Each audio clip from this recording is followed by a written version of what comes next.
We're joined via Zoom today by 2019 captain shortstop Tyler Freeman. Tyler, thanks so much for joining us. How are you doing today? Doing good. Just woke up, had a cup of coffee, and ready to go. Let's go and do this. Yeah, this is kind of a weird situation. You've never done a Zoom interview before. I've never done a Zoom interview before. What's your living situation like right now? How are you staying involved and in baseball shape? I know it's a tough situation for everyone. Staying home is the suckiest part, but we just try to make the best of what we have around us. Been have a batting cage in the backyard. Been working out doing baseball stuff there, and I've been doing some home workouts, and that's all pretty much what I can do right now, and just to have high hopes for the season to start. So. Yeah, the season would have started this week. What are your home workouts like? Who is setting those up for you? Is it something that you've come up with, or something that the Indians have given you to work with? Yeah, so the Indians strength and conditioning program has done a great job. They put together like a home workout type stuff, and they're doing their best, like I said, and we're just kind of doing some body weight stuff and using what we can, just stuff like that. You're living in Texas now, right? And your family's back in California. So how is your family? How are they all handling everything? Family's doing well. Everyone's healthy on my end. Hopefully everyone watching this and everyone out there, their families are doing well, but that they are doing well. And it sucks that they're in California and I'm here and I can't see them, but it is what it is. It's going to be tough to hop on a flight right now, obviously with this going on, but I call them every day and check in on them, and they're in high hopes. So. And you've got an athletic family too. Your brother Cody is in the Rangers organization, and your sister Hay is a college softball player. So how are they staying in shape, and how also are they kind of finding things to do to pass the time in this period where it's really not a whole lot you can do? Right, exactly. So my brother's kind of doing the same thing. He's been working out, doing his thing at home. Um, my sister's I think she's been joining my brother from what I've heard. She's doing what she can. And my mom and dad, I think they go on walks. My mom's more of just to go on walks. And, sometimes my dad will kind of like, what are we doing? But, they take the dogs out, and seriously, they just do what they can right now. So. And before I called you, I was under the assumption that you were in California with your brother and sister, at least, and figured that you would be all three of you working out together. When you guys are together, what sorts of uh, things do you do to stay in baseball shape and to work out together? And are you sharing? Are they sharing with you, and you sharing with them some of the things you're doing at home to stay in shape? Right. So when we were all together at home, we'll do games and all that stuff. So like spike ball and like wiffle ball out in the front yard. So I kind of brought that over here. But that helps us stay in shape so much. If they don't want to run or whatever, that we'll kind of do something like that. And yeah. Of the Freeman kids, who is the most competitive? My brother. Oh man. My brother, he's got to win at everything. And me and my sister try to team up on him all the time, but in the end, sometimes he'll win, or for the most part, me and my sister hold a good ground. So. And you and your brother Cody, you got the chance to play against each other about a month ago now in the spring training game. Again, of course, you're in the Indians organization, and Cody was drafted last year by the Rangers. You guys played each other in Surprise, Arizona at the Rangers complex in a major league spring training game. First, when did you find out that both of you were going to be on the travel rosters that day, to at least be in opposite dugouts, if not playing against each other? Right. So our director, Johnny Mack, I was coming back from the Vegas trip that I was with the big league team, and it was late at night, I think, and I get a text saying, "Hey, you're going to the game tomorrow as well." And we had an off day the next day on the minor league side. So I was like, oh, okay, it's kind of odd, because usually we wouldn't play in back-to-back big league games on the minor league side. So like something's going on, and then about I'd say 3 or 4 minutes later, my brother sends me a text. He's like, "It's on tomorrow." And I'm like, what's going on? Like, I have no idea. So I looked at the schedule, saw we were playing the Rangers, and then put two and two together. That's when I first found out. Is that the first time you guys saw each other in big league uniforms? Yeah, actually it was. The last time we put a uniform on together was high school, and we won a state championship there at Etowah High School. But that was pretty much the first time for a big league uniform side we saw each other. For your sister and for your parents, what was that like to get the opportunity to, I'm assuming, just follow the game? They weren't able to watch it. Well, actually, my mom will drive to Arizona whenever she wants to. She'll do it.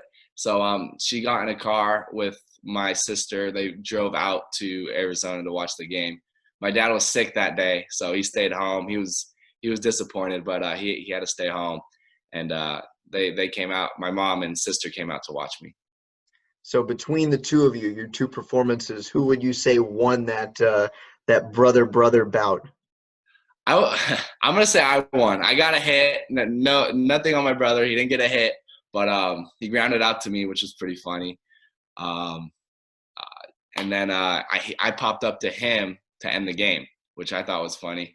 He might say he won because the team ended up winning, but he knows it's spring training.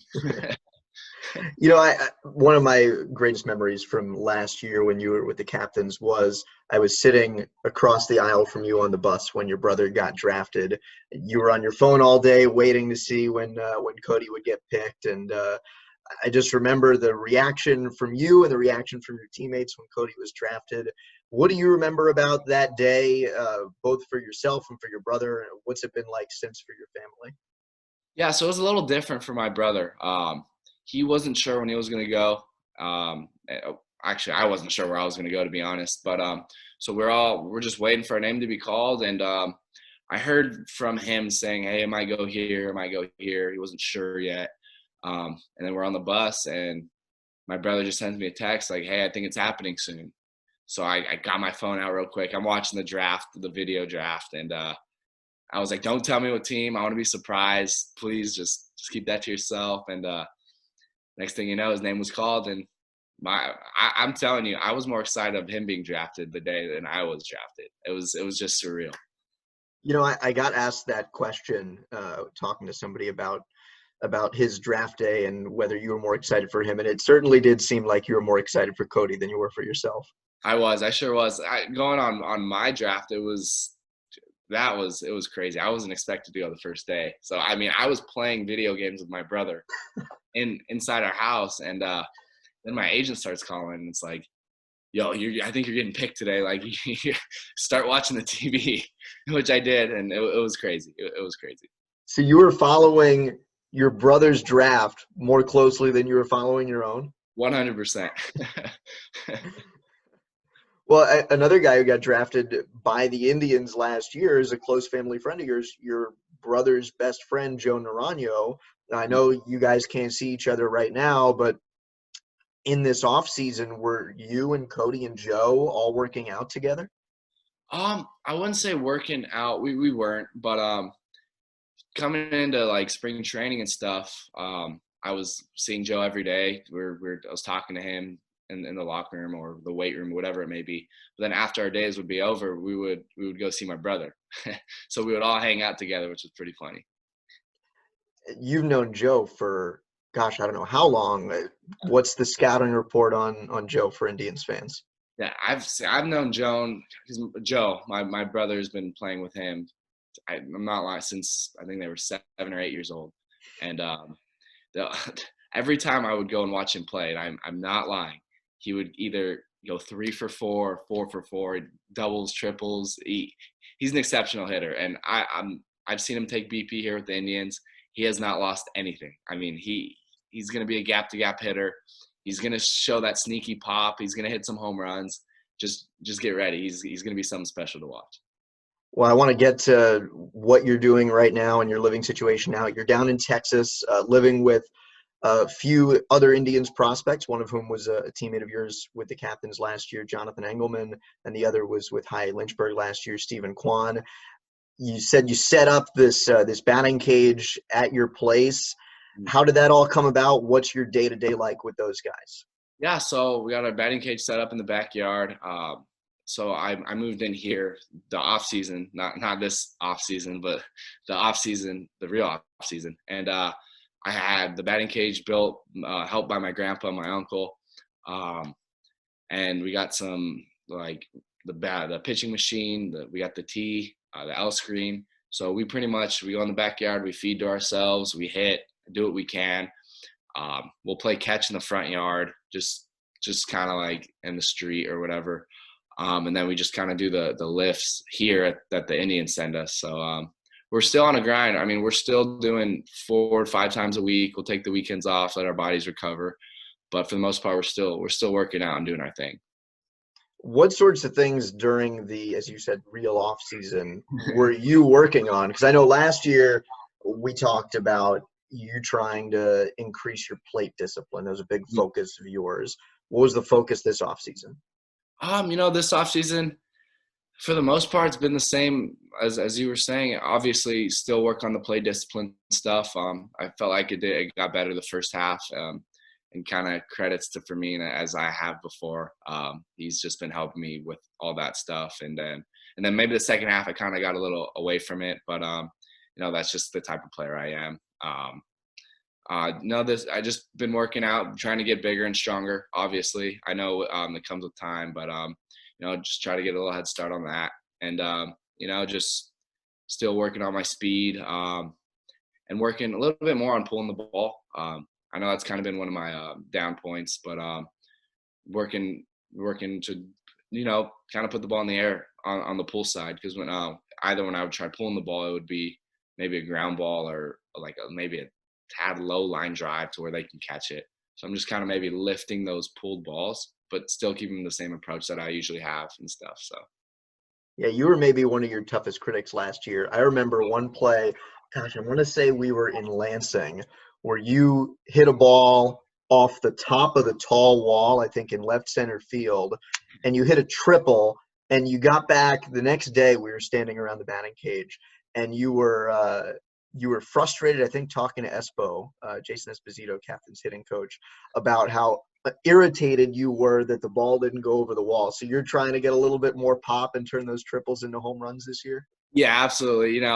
Like I said, it comes with time though, and I really got to sit down and realize that I'm still 20 years old, and I know I'll mature a little bit here and maybe hit a growth spurt again. But just trying to get a head start on that. Doing my lifting here, and trying to get bigger and stronger as much as I can. So Just a couple more here, Tyler.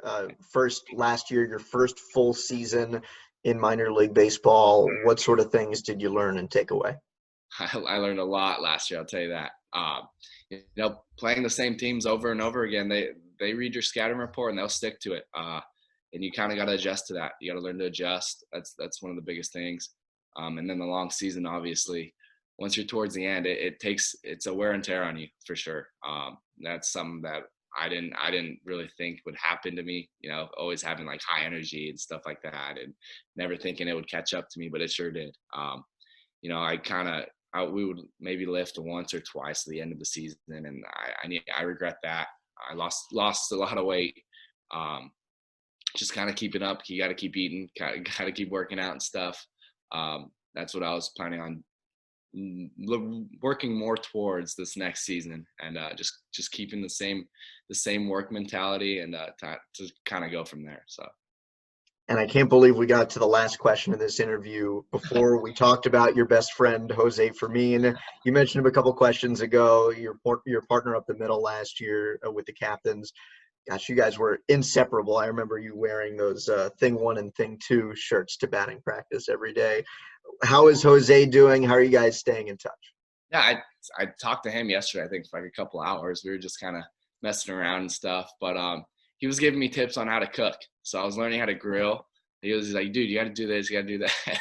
And I was giving him tips. So he's trying to download this PlayStation game, and he's like, it's not downloading. I'm just trying to teach him patience throughout all this. But he's doing good. He said his family's doing well. He's staying home for the most part, just like everyone else. And he's waiting for the season to get started. He's itching like I am, ready to get on the ball field. So So Jose taught you discipline and patience at the plate, and you're teaching him patience on PlayStation.